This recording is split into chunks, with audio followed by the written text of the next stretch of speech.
To bring in today's political panel, and from Melbourne, Labor MP for the seat of Higgins, Michelle Ananda-Rajah is back. Good to see you again, Michelle. And just a little further to the east, Independent MP for Monash, Russell Broadbent's with us too. Same to you. Welcome, Russell. Michelle, I might go to you first of all on negative gearing. There's been a bit of chatter, including from your colleagues this week. Everyone seems to have a view on it. Yay or nay by you to at least some consideration of changes to negative gearing, Michelle? Hi, Greg. Look, I think the key here is to actually return to first principles. Australia has a housing shortage. We have a level of housing supply that is below the OECD average, below the UK, below Canada, below the US. And this, in turn, is driving up house prices and driving up rents. Basically, we have excess demand chasing limited supply. So the singular focus of our government is in actually boosting housing supply. I think it's great that public servants are looking at tax levers. I think it's great that expert commentators, including economists, have come out and really thrown shade on negative gearing because it may well deter housing investment and reduce supply. And the Prime Minister has come out this morning categorically ruling it out because it would be effectively shooting ourselves in the foot. When we have a housing crisis, we want to focus on supply. And right now, we have two bills in the Senate that could be passed next week if the Greens and the Liberals decide that they want to actually grant people on modest incomes like single mums, teachers, paramedics, the option to enter the housing market with as little as a 2% deposit. There's also a bill to build 160,000 homes in the next decade in the still nascent build-to-rent market in Australia. Both these bills are being blocked by the Liberals and the Greens, who have decided that they are, lockstep, thumbing their noses at the Australian people and at renters and at young Australians. They would prefer to run on a problem rather than actually solve it. Yeah, well, there's further discussion to be had on this. I'm going to slightly take a different interpretation to you, Michelle, on what the Prime Minister said this morning, because we were kind of informed through the stage 3 tax cut debate that when the government says it's not considering, that's very much in the present tense. It doesn't necessarily rule out future changes, does it? But on that note, I might go to Russell and get his Oh, we've lost Russell momentarily. All right, well, I'll pick up that point with you. Are you completely sure, Michelle, until Russell rejoins us, that the Prime Minister has ruled out any move on this before the next election? Yeah, the Prime Minister's not having any of it. We are focused on boosting housing supply. So any changes to negative gearing would actually be completely counterproductive. And this, by the way, there's a historical precedent for this. It was actually the Hawke government that abolished it in 85, only to then find that housing supply dropped, it collapsed. Yeah. There was a decrease in housing investment and rents soared in some cities. And so 2 years later, it was reinstated. We're not interested in re-prosecuting that experiment, particularly at a time when Australia is facing the worst housing shortage it has seen in Commonwealth history. Okay. So, yeah, I understand what you're saying. Can I address the demand side, though? I do hear you and many in the government, Michelle Ananda-Rajah, talk about supply, supply, supply. But were you to remove some of the tax concessions and incentives in investment property purchases, you would also be cooling the demand side, and that could be powerfully lowering prices too. So there's two sides to this equation, aren't there? But you also need demand, Greg, in order to achieve pre-sale hurdles so that property developers can actually go to and complete their housing developments. I mean, I represent a diverse electorate. I have a lot of property developers, the very people who actually build the housing all over Australia. And they have told me repeatedly that investors are absolutely crucial in order to achieve their pre-sale hurdles, in order to then get concessional finance from the banks and then go and actually start their builds. So I think investors have been vilified. I think that is wrong. This is an important economic lever in order to drive supply. All right. Okay. I think we may have re-established our connection with Russell. I am very pleased to say I can see you and I hope I can hear you, Russell. Look, pretty much what I was going to ask before, your own stance on negative gearing these days, Russell Broadbent. Well, Michelle's right. We've got a supply problem. The only way you're going to deal with that supply issue not by just building houses, but by cutting immigration dramatically and very quickly so that there is less demand for housing. That's the very quick way out to do it that way. Secondly, we've got to remove the barriers for small business and councils that are putting restrictions over the opportunities to have new suburbs growing very quickly, because we have, as Michelle said, a massive supply problem in that we can't supply enough houses for the people that we have here. So overall, I've been through this with Paul Keating before. Paul Keating introduced changes to negative gearing. 3 months later, he reversed them because of the problems on the rental market. We need to look after those that supply the houses, and if that's landlords, they are not necessarily very wealthy investors. A few of them are. Most of them are mums and dads, nurses and firemen that buy a rental property for rental and negatively gear that property, and they increase the opportunity for people to have a rental market. The rental market's really important because many people actually choose to rent rather than buy, and if they do that, that's fair enough, but we must make sure that there's enough rental opportunities out there by giving the landlords enough support to make sure, Greg, that they can make some money. The people that are renting the house get it at a reasonable price, and that's where we're not at the moment. It's difficult. It sounds like you're broadly supportive of the two bills, as far as they go anyway, that are stuck in the Senate.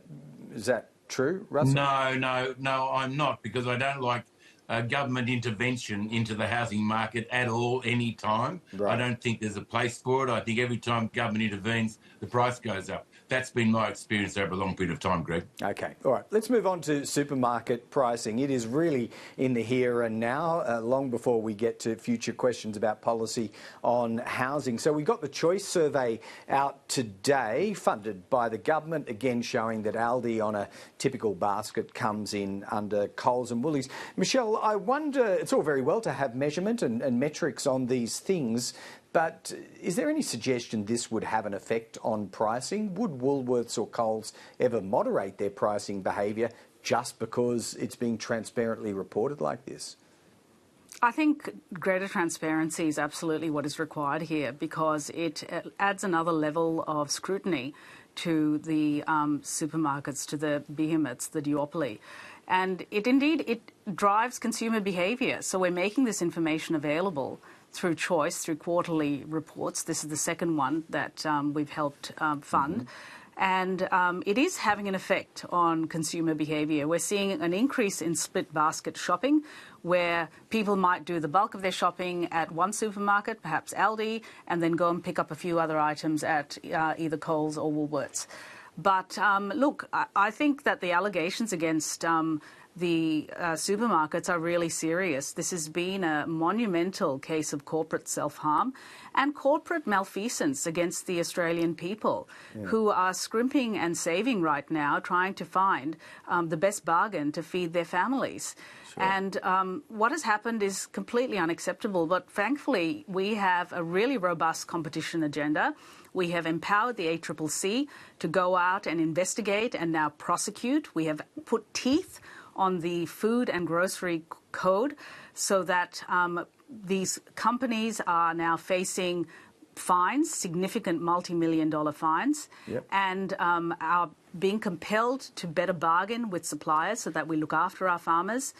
And we've, of course, now tackling merger reform so that we don't end up in this situation again with really intense market concentration. All right. At the end of the day, competition is the consumer's best friend. All right. Michelle's outlining, I suppose, an optimistic take on the conduct of the big two in particular here, Russell Broadbent. Do you share that view, that there are enough forces on them to kind of make them switch their game up on pricing? Greg, how embarrassing for Coles and Woolworths has the news been this past week. I mean, if I was an executive there, I would be sickened for the public to know that we have been manipulating prices or allegedly manipulating prices, which the inquiry will find out. And here we are on the ABC talking about Aldi being a better shop than Coles and Woolies. Right. Not if you get caught in that middle row of Aldi and not, but Greg, it's just amazing what's come out. Yeah, and do you think that this reporting mechanism, the choice survey that the government's funding, or for that matter, the court case that you're just referring to here, Russell, do you think it's the game changer, or will they kind of stay where they are? No, the game changer has been a biscuit that they had to reasonable price. They put it up to a very expensive price and then claimed that they pulled it down and it was down prices and it was dearer than it was previously. I mean, I was a retailer. That's a terrible thing to do. I would never have done something like that ever. We had lost leader lines, of course, but goodness gracious me, total manipulation of the market by the two majors.